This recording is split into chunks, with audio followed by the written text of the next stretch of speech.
Ito naman guys, tong cabbage ay tini-check ko muna to kasi naka-experience ako noon. Ay, yan. Muntik ko nang mayroon talaga. Ayun. Nakita nyo? Mayroong ito yung sinasabi ko pag naghihiwa ako ng cabbage. Tini-check ko talaga dahil mayroon siyang parang bulati, guys.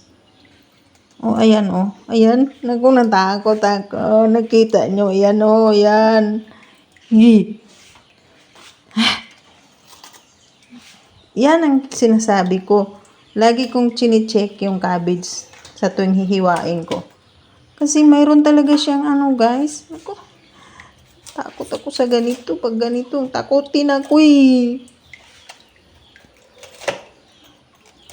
Mayroon talaga. Ito yan sa cabbage. Nakita nyo guys. Yan na. Kaya yung isang buwan siguro di ako kumakain ng cabbage dahil dami kong nakita na ganyan. Natakutin pa naman ako. Oh, ano siya? Bulat. Ano yan? Kakatakot. Natakot ako dyan. Takot ako dyan.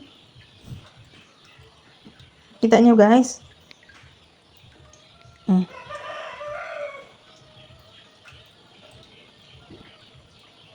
Kaya guys, hindi ako talaga komportable sa cabbage na hihiwain ko ng tuloy-tuloy. Yung iba minsan hindi na hinuhugasan.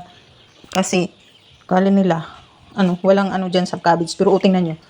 Kaya ako, lagi ko talagang chine-check ang cabbage guys. Kasi mayroon talaga yung nakalagay dyan sa loob na parang bulate. Iwan ko kung ano yan. Ayan. Tatapon ko siya. Oh. Ay. Kakatakot. Matakutin ako dun. Ayan. Lagi kong chine-check paulit-ulit. Pero ngayon, may probe na talaga ako na mayroon talagang nakatago sa ilalim ng cabbage. Alam nyo guys, muntik na hindi na ako kumain nito noon. Dahil minsan, di ko alam, diniretso-diretso ko ng hiwa. Tapos, nang tingnan ko yung pinaghugasan ko na, ganito bowl. Ang daming nakalitaw na guys. Ang daming parang bulati. Ano kaya yun? Bulati yung, anong tawag dun sa tubig? Dami-dami. Kaya mula noon hindi na ako kumain ito mga isang buwan. Pero, masarap kasi. Kaya, kumain na rin ako. Pero ang ginawa ko, lagi ko talaga siyang tine-check. Tingnan nyo, may microwave ba ako? Kasi, baka sabihin ng iba na, ang UI. Ayan. Kaya kayo dyan, check nyo mabuti. Bago nyo hiwain. Akala nyo, ang sarap-sarap, lalo na sa sabaw. Akala nyo, ang sarap-sarap ng sabaw. Hindi nyo pala alam, may nakahalo na palang ibang naluluto.